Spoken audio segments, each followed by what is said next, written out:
ئێمەی میلەتی کوردی موسڵمان مێژوویەکی دوور و درێژمان هەیە بەدەستی خوانە ناسانەوە کە چەوساندویان نییەوە.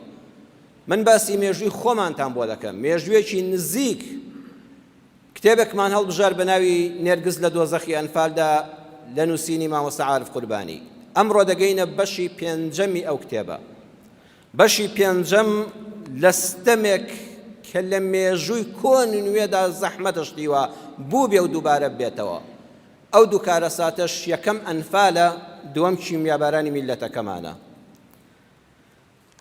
خاتون نێرگس دەڵێ دووەم ڕۆژی تۆپزاوا بوو، دووەم ڕۆژ بوو کە هەموو خەڵکەکە لە تۆپزاوا کۆکراینەوە. منشایی درێژیان هێنا دەستیان کرد بە بارکردنی خەڵک. منشاکە لە بەردەمی قەعاکەدا دەوەستا، دوو سەرباز دەهاتن دەرگاکەیان دەکردەوە و یەک خەڵکەکەیان دەخستە ناو منشاکەوە. لەکوێ بیان وتایە بەسە، ئەوەی سەر منشاکە ئاماژەی بکردایە کە پڕ بۆ بەسە، ئەوان حەقی ئەویان نەبوو چێلێک چێدا دەبڕێ. دایک هەبوو یەک منداڵی هەبوو، ئەڵێ خۆم بە چاوی خۆم بینیومە، دایک هەبوو یەک منداڵی هەبوو، دایکەکەیان بار دەکرد، سەربازەکە دیگو بوەستە منداڵەکان دێناوە ئەم دیو دەرگاکەوە. ئەو منداڵە بە تەنها لای ئێمە مابەوە لە دوو بزیش، هیچ کەسێکی نەمابوو. باوەک ئەنفالە دایکیان بردبووە ناو منشاکە نادێژ منداڵەکە لەگەڵ خۆی بەرێ. براژنم دەڵێ کە ناوی ئامینە بوو، خێزانی ساڵحی برام بوو، هاوسەری بوو، مێردەکەی ئەنفال کرابوو، 5 منداڵی هەبوو، کوڕێک و 4 کچ.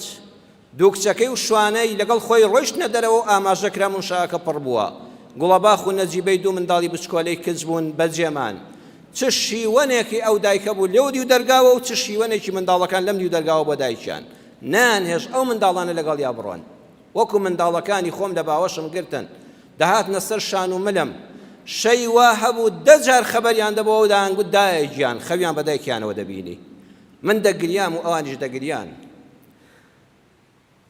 دواتر زانیمان ئەم خەڵکەی کە بار دەکرێت چارەنووسیان 4 جۆرە. یەکەمیان هاتن لە ناو هەموو قەعایەکە دەگەڕان کام کچەی بەو چاوە پیسە بەدایانەوە، کام کچە کوردەی باڵا بەرز و شۆخ و شەنگ و زۆر جوان و بەرچاوە هەڵیان دەبژاردن، بۆڵبژێری کچەکانیان کرد. ئەو کچانە هەتا ئێستاش تەنانەت گۆڕێکیشیان نەدۆزراوەتەوە، ئەوانە تا ئێستا چارەنووسیان کەس نازانە لەکوێن. دووەمیان بەشێک لەو ژن و منداڵانەی کە بارکران براون بۆ نوگنە سەلمان. بەشی سێیەمیان دەبران بۆ گۆڕە بە کۆمەڵەکان، ئەوانە هەموو زیندە بەچاڵ کران، گول لە باران کران، بە دایک و منداڵەوە و ژێر خاک کران. لای سەماوە و گۆڕەکانیان هەندێکیان ئاشکرا بووە.